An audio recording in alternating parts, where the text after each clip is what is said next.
and we'll check the audio. We're Is it a live. test? Yeah, it's a live test. No, it's more like talk. Hey! Oh, you want to? Well, okay. We can Hey, do that. everybody! Here we go. You want to sound like heaven? How about, what was the song they used to do? Bing bang, we can ride bing bang. No, bing, it doesn't bing, work bang, though. Bing bang bang. If you Bing, do bang, that, how are we bing, gonna know?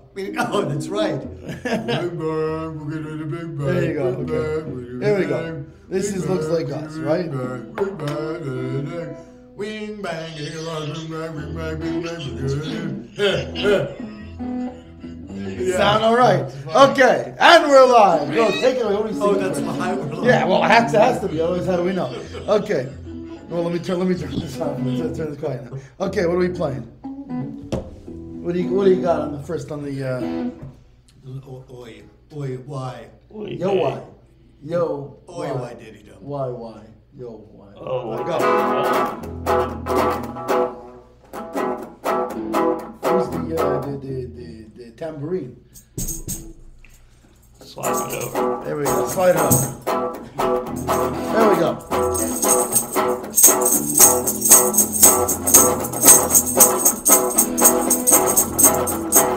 Hey, oh, I did it, oh, I did it, I did it, oh, I am.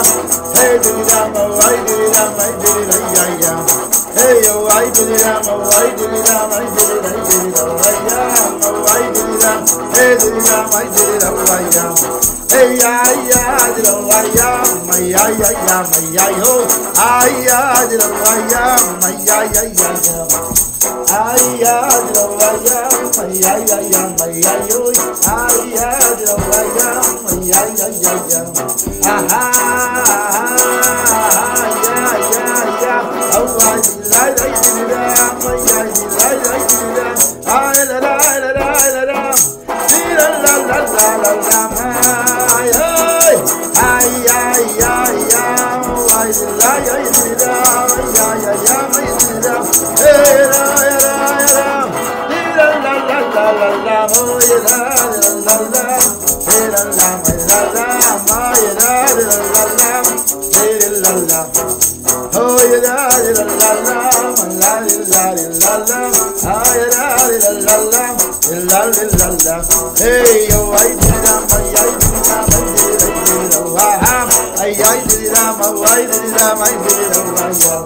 Hey, yo, I did it, Hey, yo, I did it, I did it, I did it, la la.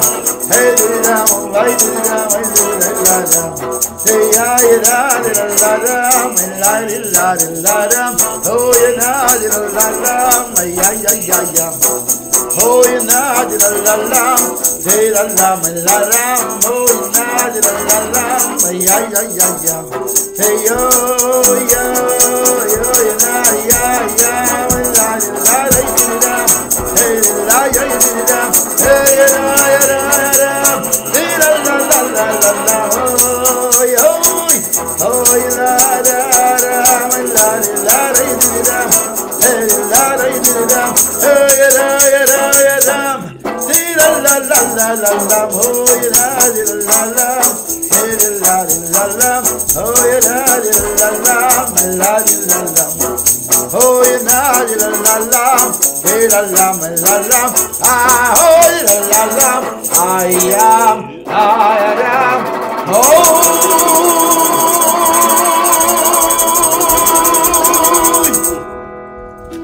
Hey kids, what time is it? Time for the Street. It is time for Gezintahait Street, and the story tonight is entitled Hashem is My Helper. And it's about an amazing miracle that occurred when the previous Rebbe was in jail in Stalinist Russia for revolutionary activities. And our Rebbe relates a great wonder that took place while the previous Rebbe was under arrest. It was a miracle which was not apparent at the time it happened. But after reflecting on those events, our Rebbe says, we can see something occurred which was completely higher than nature. It occurred in nature, but it was higher than nature. As soon as the news of the previous Rebbe's arrest spread around, dozens of Jews began working towards his release. They sent and even signed letters asking government officials for their assistance in releasing the Rebbe. And they also visited those officials who were in charge of the Rebbe's fate, and they tried to influence their decisions openly. Now, to get an idea of the atmosphere that was going on then, completely innocent people were being arrested and sent to Siberia. Completely people that had nothing to do with politics or religion. And here is the Rebbe who was doing everything he could to fight against the oppression of the Soviet government against the Jewish religion. And all of their efforts of these people were done knowing the draconian and paranoid nature of the government.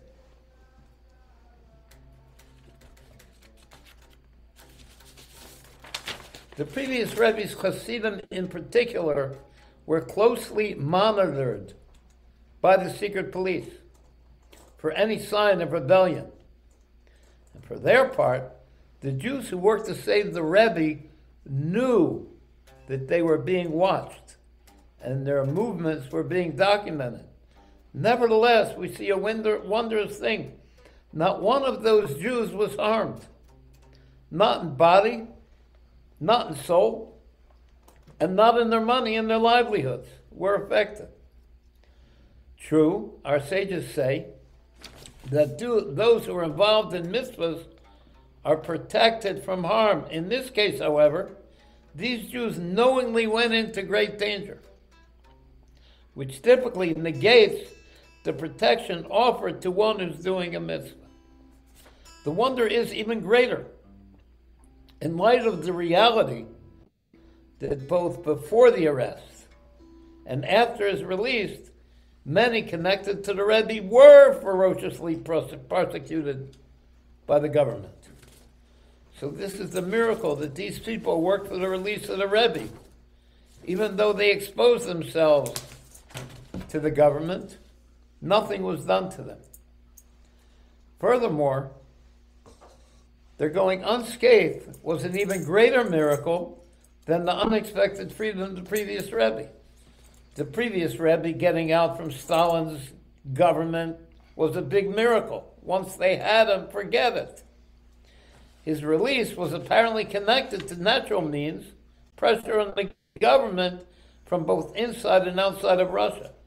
But according to any rational consideration, those who petitioned the high officers in person should have been arrested, or even worse. On a spiritual level, the release of the Rebbe was connected to the fact that he gave himself, his body, and his life away to spreading Torah and mitzvahs.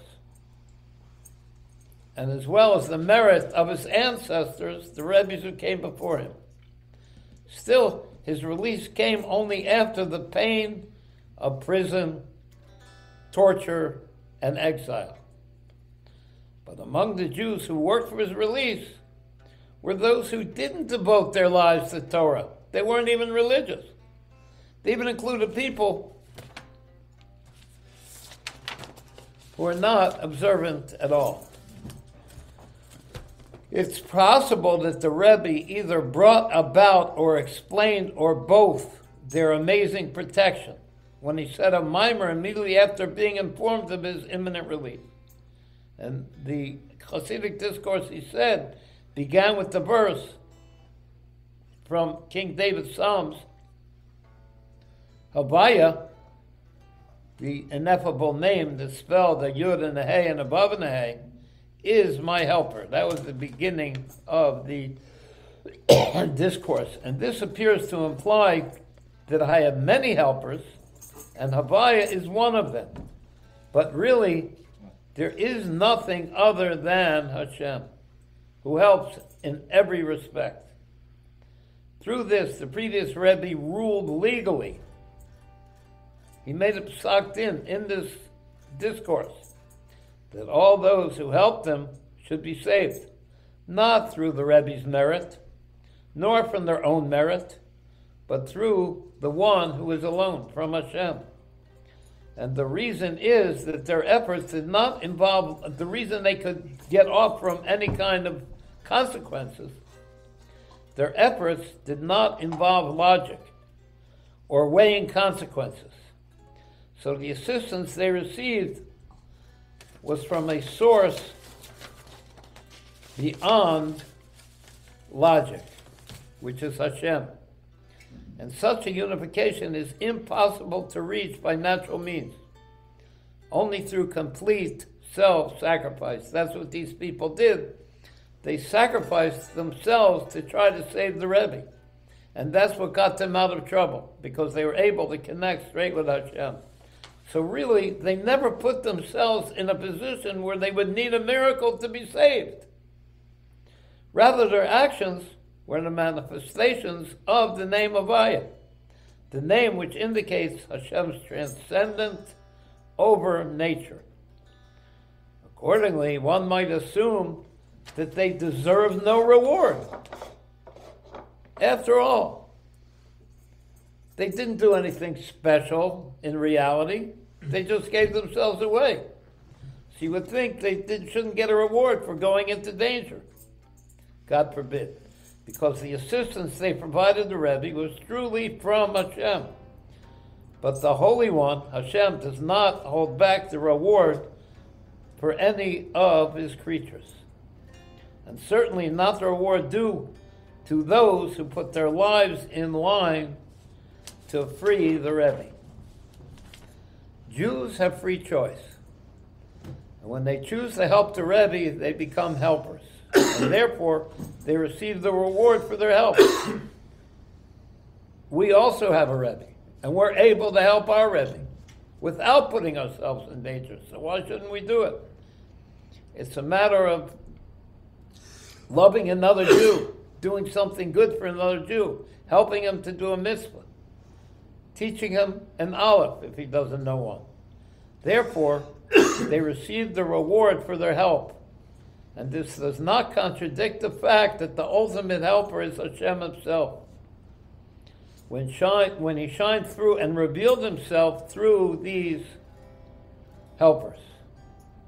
As a result, they not only escaped harm by helping the Rebbe, they also received the reward. In the end of the discourse, the Rebbe revealed that his real helpers were the sparks he redeemed from exile. They are the true helpers of a person. Each good deed a person does acquires for him a helping angel.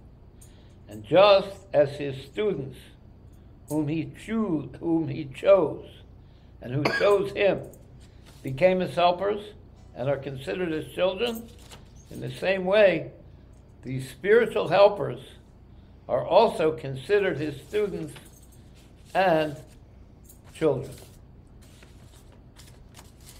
We want Mashiach now. Amen. Amen. Valerie, what do you got?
What's the meaning in English of those lyrics?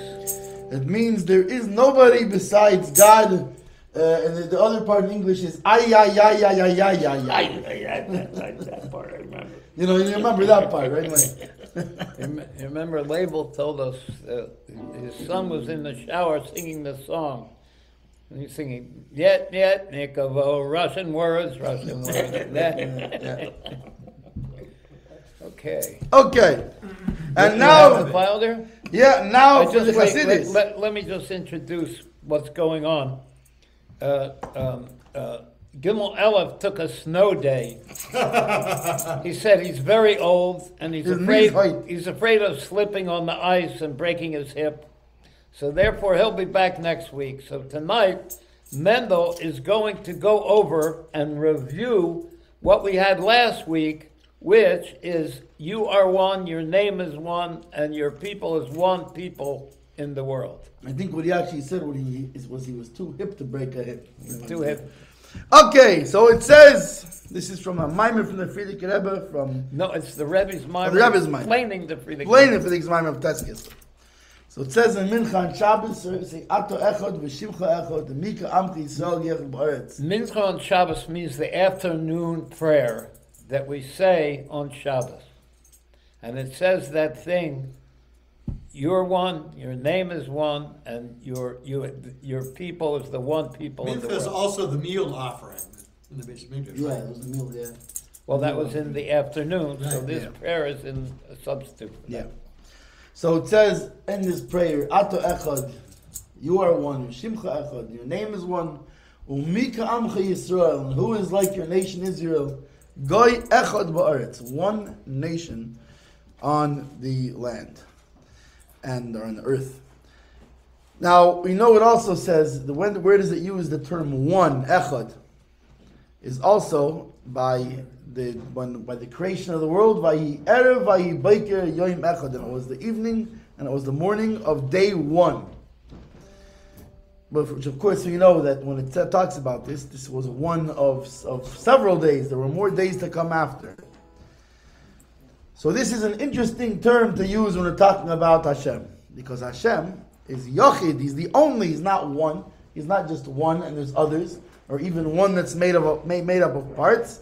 But rather, there's nothing besides for him. He is the one and only. He is Yochid. So the obvious question, then why do we call him Echad? Why do we call him one that's a combination rather than one that's alone? Now this question extends to the people of Israel also, because the Jewish people are not one of his children. It's his Ben Yochid, his only child.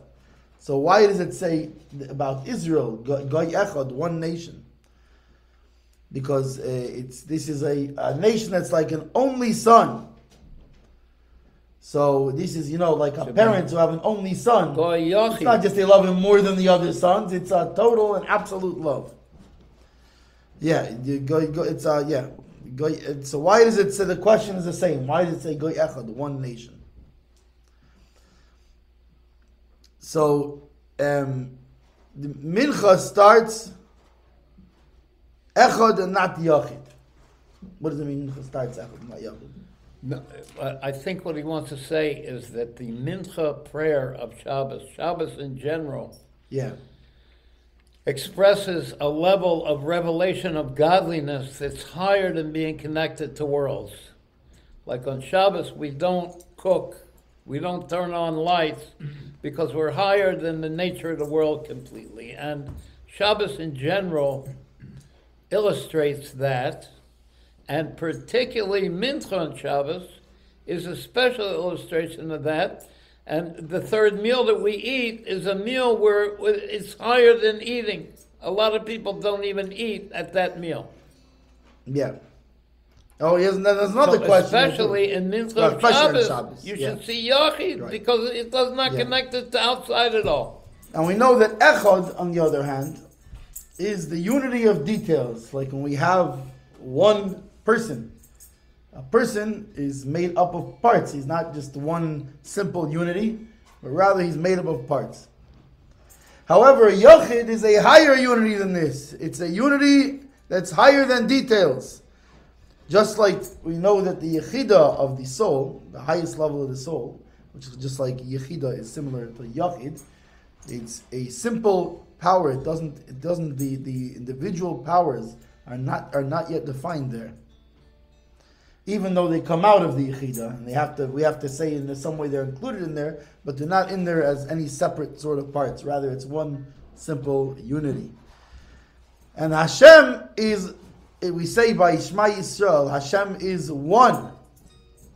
We don't say he's the right, only Shema one. Yisrael, you're Israel, right? We say he's one. But we don't say he's Yochid either. Right. Right? Why? Because this is him as he relates to creation.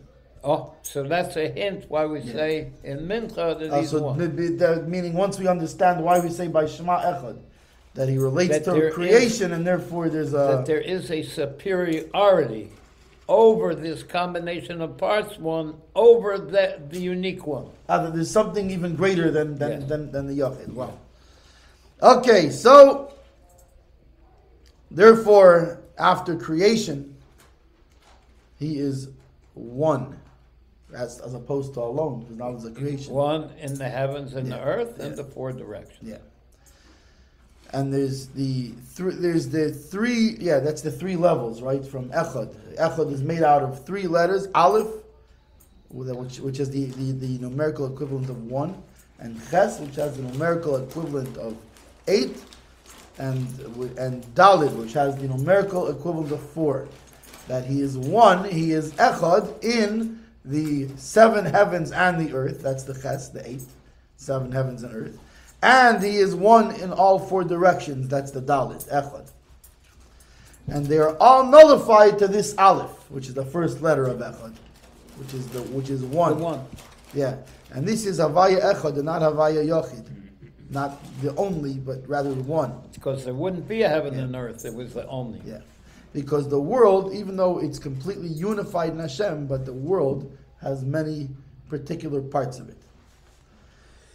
So that was the explanation why we say in Shema, why we say Echad and not the other. And you see a superiority in there because that's what Hashem wants to be unified. Especially in the there world. should be that he should be down in the world. He should have a dwelling place down here. Now, but infinite light, that the light, which is a light higher than the created worlds, That's the but it's not Yachid. Echad, that's Yachid. Yeah. That one alone, Yachid, is out of the range of any outside existence whatsoever. So still the question remains, because after all, isn't he alone? Especially Mincha of Shabbos, the afternoon of Shabbos, it's known that the final hour of Shabbos is a time of great, great revelation of godly light, and it's a revelation of his infinite light, which is from higher than the worlds. Meaning that even on Shabbos itself, which is so holy, but Mincha, in the last hour, is the greatest relation, the greatest revelation, even from the whole Shabbos. That it's the revelation of the Ein Sof, the desire of all desires. That it's the essential tainug, the essential pleasure of Hashem that is not felt, higher than food and drink. That's why in Chabad, by the third meal, we don't eat physical food. We learn Chassidus and we sing Nigunim because because the revelation from that time is higher than physicality. So unlike the rest of Shabbos where we rejoice with food and drink on the third Shabbos meal in Chabad anyway, we do not eat the physical meal. Now the prayer of Shabbos in that case, since it's higher than creation connection to the world, so the question remains: it should be Yachid, the only one, and not Echad, one. Now with the Jewish people, it's similar because they have the source of the soul, the source of the Jewish soul, is in Hashem's essence, and there's no other existence besides for Hashem and the Jews. As the Jews are rooted in His essence. So this is why it says That's the Jews, the Kadma Olam, is that they became before the world, they're prior to the world. No, he said you can't say the You Jews can't say they're prior to the are world. prior to the world, because when you say prior to the world has a significance. But in the level where the Jews because are meaning rooted if it's before the world, there is no there's world at all. They're Right, not it's like prior to a world. saying the first day, that the first day has to be a second day. Right. So if they're before the world, there has to be a world. Got it. So they're higher than this in their essence, but then any connection to the world at all. It's just us with Hashem. Yeah. But even though the Jews are essentially higher and separate from the world, they do descend to the world to perfect and purify this physical world. As Shakespeare would say, there's the rub. And this, this level, Descending the world, to the world. that the Jews are connected to when they're descending to the world, then they become connected to the world. But really, in essence, Jews are higher than creation, because, like it says, right? It says that that Bereshis Bishvil Reshis, that the reason He created the world was for the first. Yeah, was also Beis The Reshis, Jews right? and the Torah. Yeah, the Torah and the Jews, which both came before the world. So, in that level, you can say that they're echad because they descend into the world. So the Jews in the world, when they're in the world, so by what is it, by comparison to the other nations? There is a comparison. Right, there's a comparison. There is the Jewish nation and the other then nations. the other nations. The nations. That by the Jewish people, the mission of purification of the nations and the world, so there's an elevation of the world through this. So there's a significance to the other things. And therefore they're echad, they're one, because they have a relation to the world. Even though they're the one, there's a two and a three. Yeah. And so meaning that because there's you can count, because there's other nations, so they're the first nation of all the nations. Because after that's a two, And the other nations are counted also, even if they're secondary as an existence, but through them the Jews are elevated. So there you see the Jews are not a yochid, but they're an echad. Right, they're an echad, they're one, because there's other numbers to count yet. Just like the first day of creation, it was the first day to the rest of the days. It's higher than the rest of the days, but it's still in the count of the days, so it's one, it's day one. Echad. Yeah. You can have a niggin. Yeah, open the center to where the bookmark is. Oh boy. Whoa. Oh boy. Whoa. Woohoo. Elegant. Oh. I think we can do it in real pitch this time.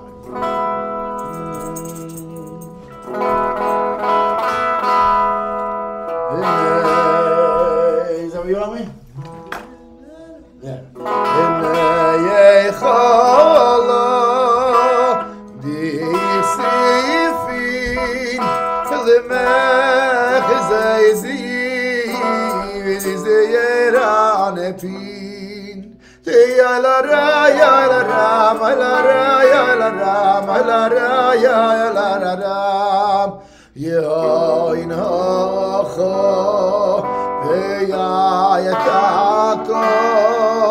Devei malka begilufin ayam devei malka begilufin tevu lachado biyavay vado ay bigavayirin b'chol galifin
Bechel basad zera nebi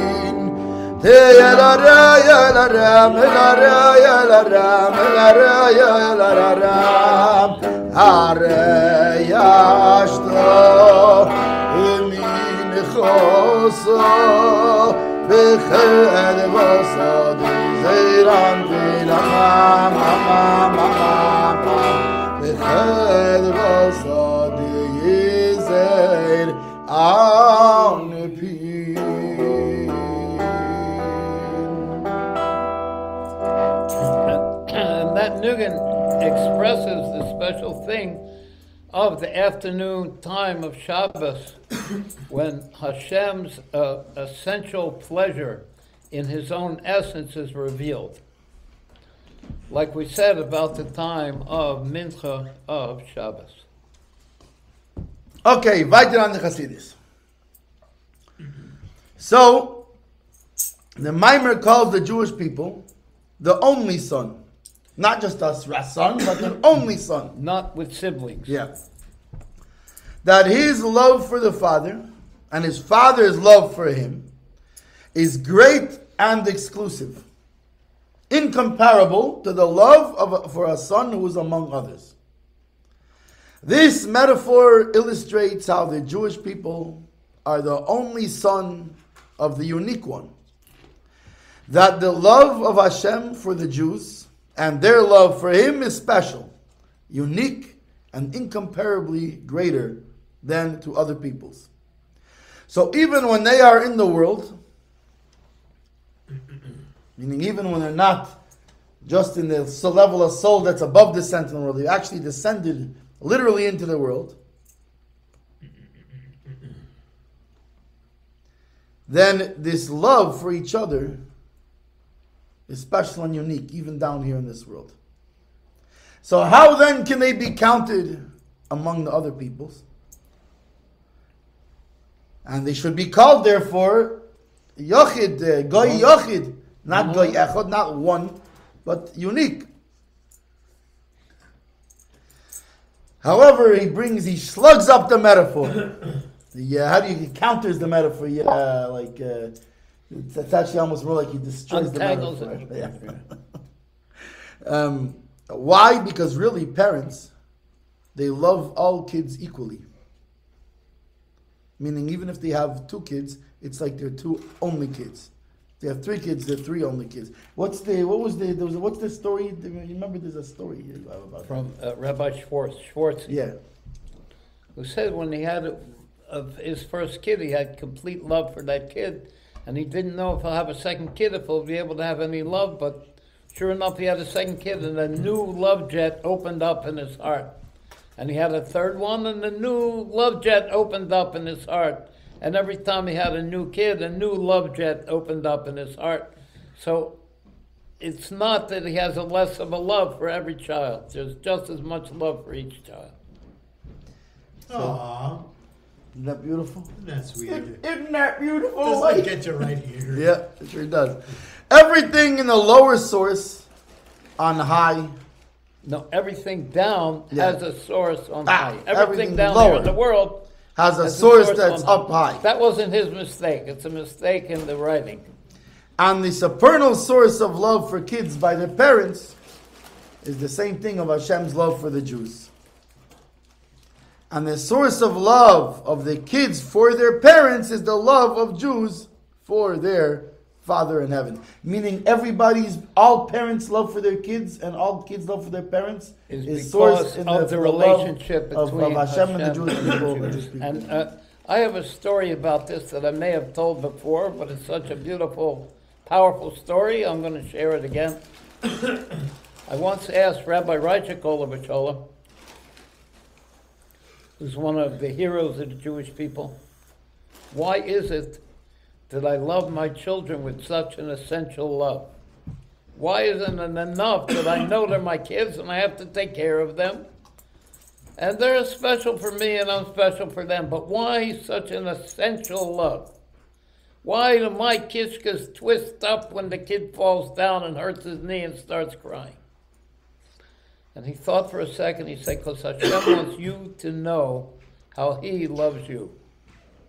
And that illustrates this thing. that down here the love for a child and the love for a child for the parents is because on high there's a love between Hashem and the Jews and Hashem. So since the Jews are an only child to the one above, the essential love between a father to a child down here is drawn down from that essential love, and vice versa. This can then be applied to what we say in Mincha of Shabbos, that the Jews are one. They are the one people. Meaning the one and only child. It can't be applied. Yeah. Meaning there's no other children. So it should be Yachid. Right. So why the one people and not only Yachid? Why not Yachid? And the Jews are Hashem's child. They're rooted in Hashem's essence. Just like a child down here is rooted in his father's essence. On high, though, there is no possibility of another child. Because the Jews and the king are alone together by themselves. Therefore, when they are down here in this world, so also down here they are bonded to their source in the essence of Hashem. So that strengthens the question, why are they not called Goy It Yachid? should really be The only nation, why are they called Goy Echad, a nation that's part of a counting? Furthermore, there is not even room for another existence, not even angels. On the level where On that Jews level, are there's, rooted yeah, in there's no angels. nothing even. else. So how much more so the other nations? So you can't say that they are in a comparable count, even like, oh, it's a one there, it's much bigger, it's much greater. You can't say any of that, but rather at that level they're the only. And of course, if they're if they're the only on that level, then when they come down here, they're also the only. So therefore, the question remains: why is you are one? Why is your name is one? And why is the people of Israel, why are they one, as opposed to all of them being Yachid, the only?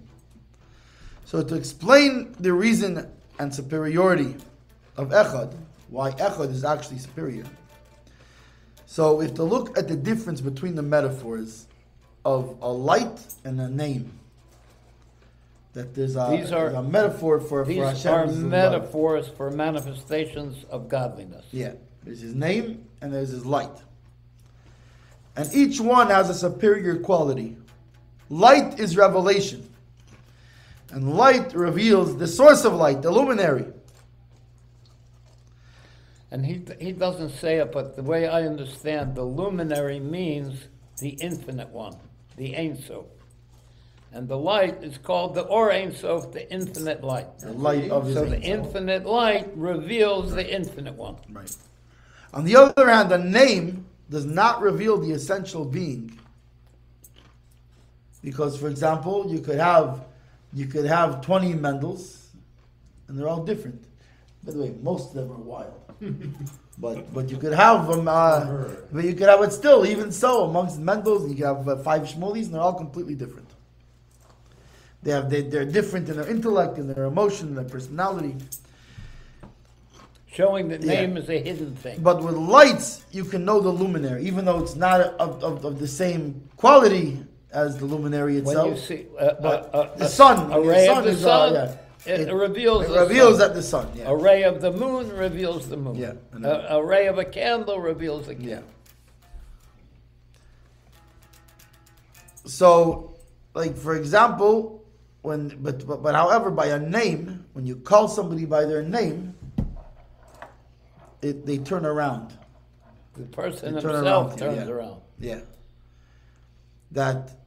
What is this? When somebody faints, is that what it is? When somebody faints, you call their name when they faint, And it'll bring them out of the It brings faint. them out back. because it their essence turns to the one. So even though you're calling their name, you're not calling their essence. You're calling their name, but the essence turns when you call the name.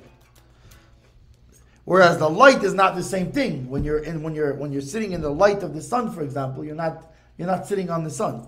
You're not the sun doesn't isn't turning to you or doesn't do anything to you. Yeah.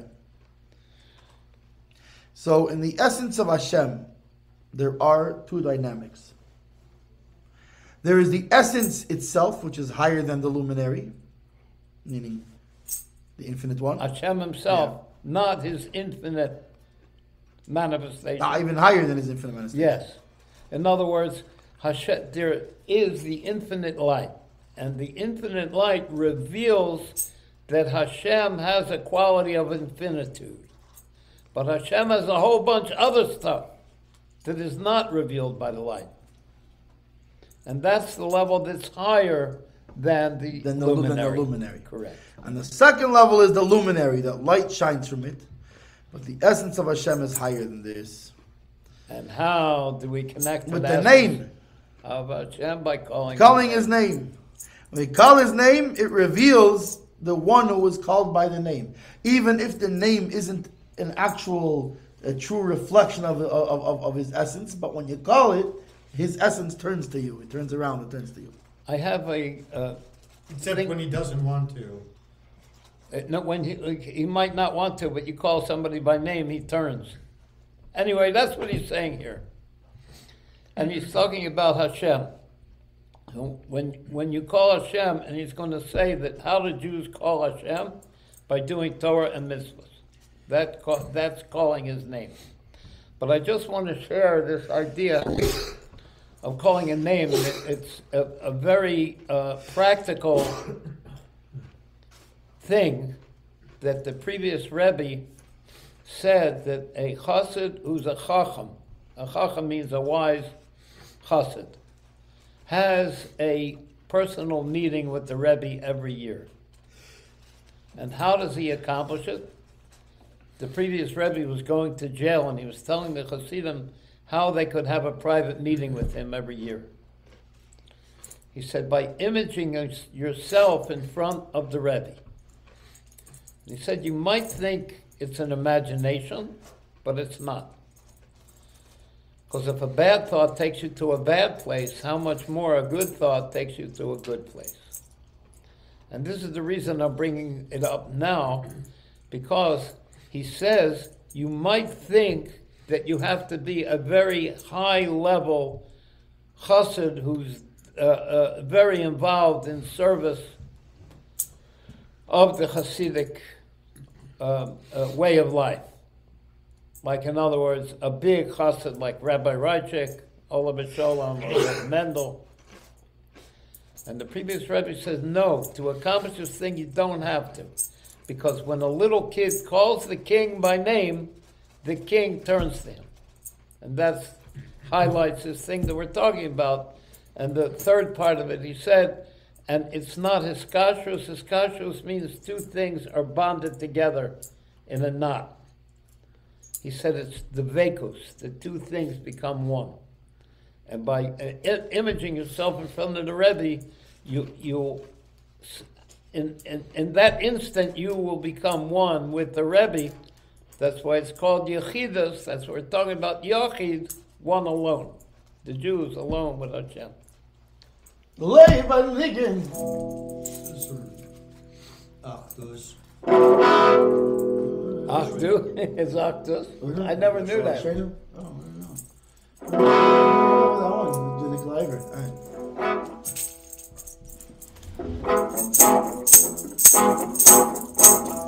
Hey, Ashreinu, Ashreinu, Ashreinu, my Ashreinu, Ashreinu, Ashreinu, my heart is hey, Ashreinu, Ashreinu, Ashreinu, my Ashreinu, Ashreinu, my heart is oh, Manoim, Geralino, oh, Manoim, no, Geralino, oh, Manoim, Manoim, Geralino. Oh my no,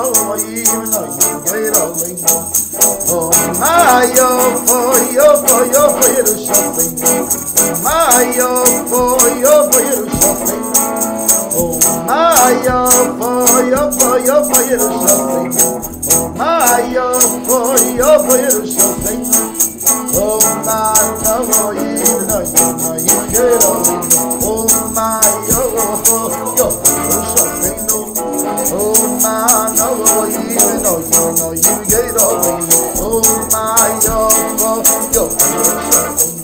Hey, Ashreinu, Ashreinu, Ashreinu, Ashreinu, Ashreinu, Ashreinu.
So now, to connect the whole thing back to the meaning, we connect the metaphors of the light of the luminary and the name turning the essence to Echad and Yachid, to understand the superiority of one over the only.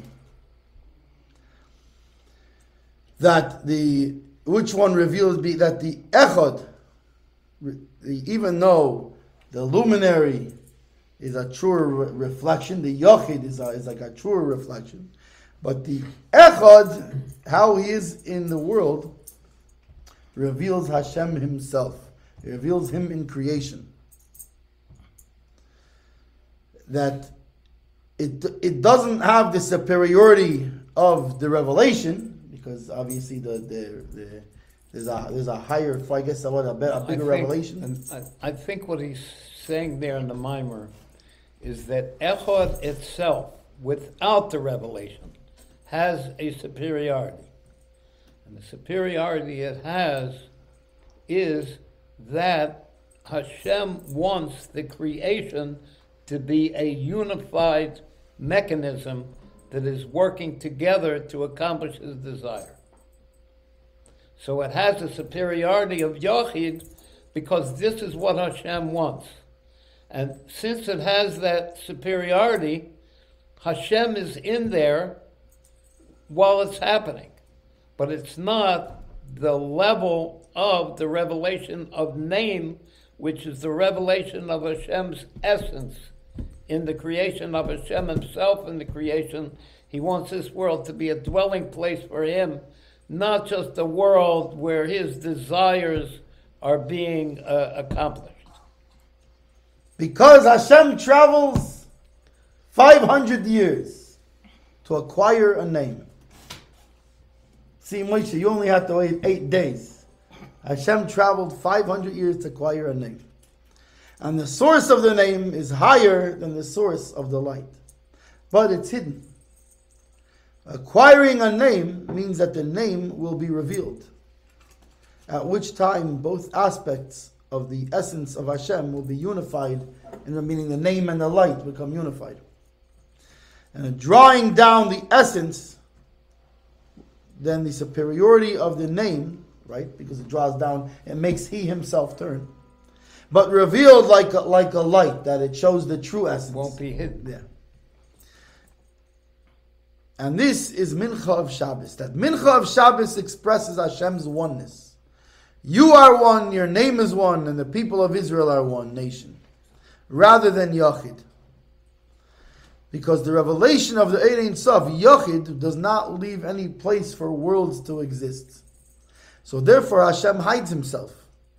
Tzimtzum, a contraction, to allow for the possibility of worlds, and then so his essence can then be drawn down. How is it drawn down? By his name being called.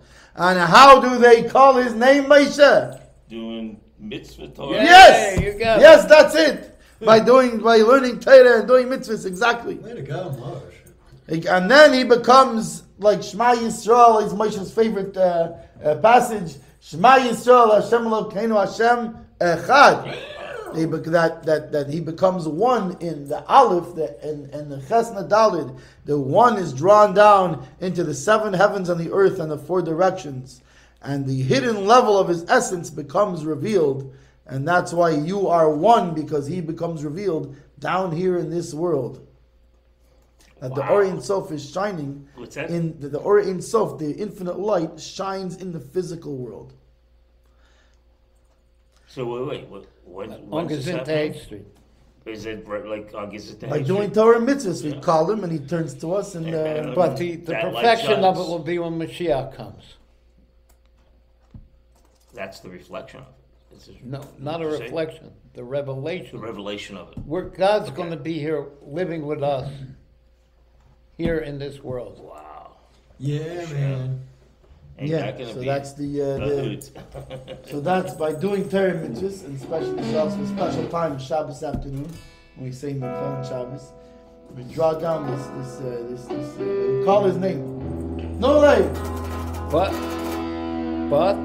But this is explaining the mimer that the previous Rebbe said on the 9th of Kislev. yeah. But then he said a mimer connected to it on the 10th of Kislev. Oh, And he said, I think it's on here. that's right. To say it, And he said that the way that the name becomes revealed, the way Hashem becomes revealed through his name, is by us having Mesiras Nefesh. Meaning to give ourselves away completely for Hashem. So now there's a question. Is the way that Hashem's essence come in through the name, through us doing Torah and which mitzvah, like we said before. or through us having Mesiras Nefesh? What's Mesiras Nefesh? Self-sacrifice. And the self-sacrifice. And our Rebbe answers it by saying in Tanya, it says that the existence of Torah and mitzvahs is always having in mind self-sacrifice. So the So answer that is unifies yes. the two things. The answer is yes. The answer Is it Torah mitzvahs or is it Mesiras Nefesh? Yes. Yes. But that's so that's like the sort of like the by Mordechai Kimu Mashikiblu that they finally accepted the finally Torah got it. fully because for the Mesiras Nefesh, something like that. That could be. I never thought of it, but it sounds good. What do you got? By the way, that what you mentioned about the his name will be said like it's written, Oh, and it's connected Yeah, to well, this. I thought it was a Whoa. very, very astute observation. Wait. Explain that. I will, but Shortly. Okay, let's have a nigga. I'm going to do the trilogy. Oh! The trilogy. We haven't done that for a while. Don't we do it all the time? No, we haven't done it for a while though.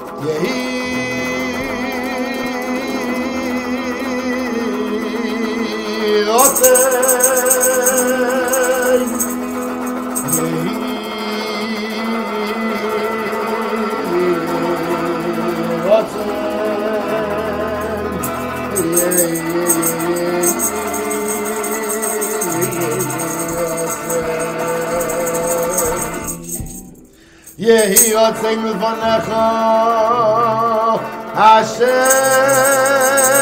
Elokeinu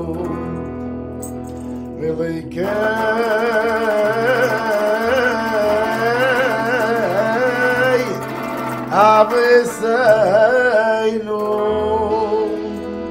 Oh Tati, our King, won't you do a good thing? And please return with your people, and the angels all sing, oh glorious King, won't you please return with your people? They made you a crown, won't you come back to town? And please return with your people.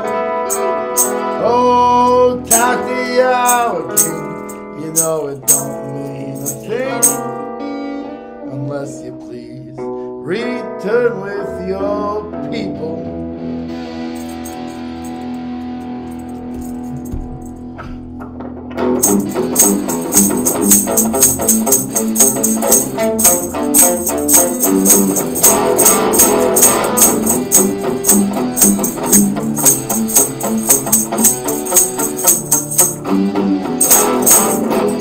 Say what every Sami does, make up in your meino. Say just game, never say the seco.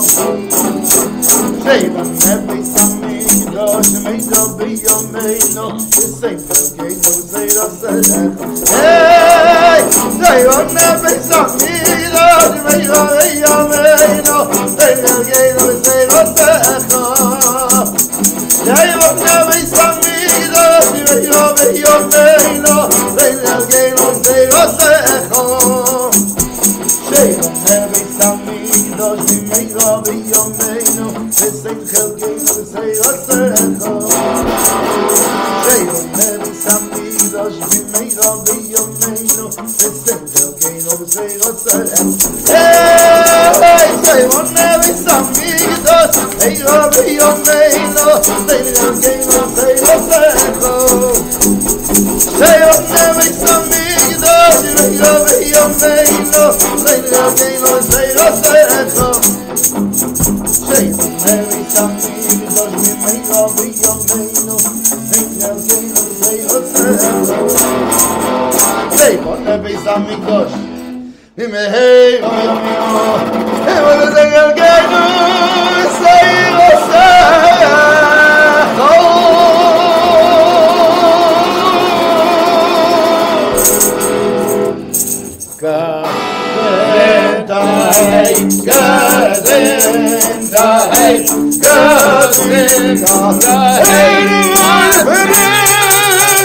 Remember, kids, gay. Hey,